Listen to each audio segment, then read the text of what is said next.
Samantala, arestado ng Bureau of Immigration ang 39 na foreign nationals sa isang operasyon sa isang telecommunications company sa Bonifacio Global City sa Taguig.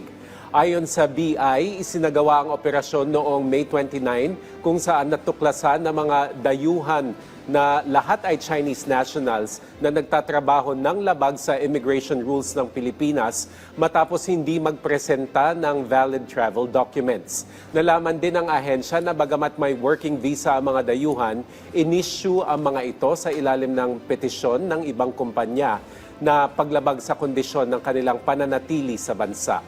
Ayon pa sa BI, isinailalim sa booking proceedings ang mga inarestong dayuhan at kasalukuyang nakapiit sa BI Detention Facility sa Bikutan, habang nakabinbin pa ang deportation proceedings laban sa kanila.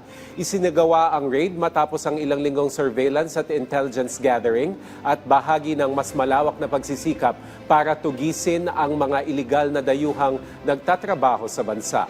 Gihit ng ahensya, lahat ng dayuhan na nais magtrabaho sa Pilipinas ay dapat tumalima sa mga batas at panuntunan ng bansa.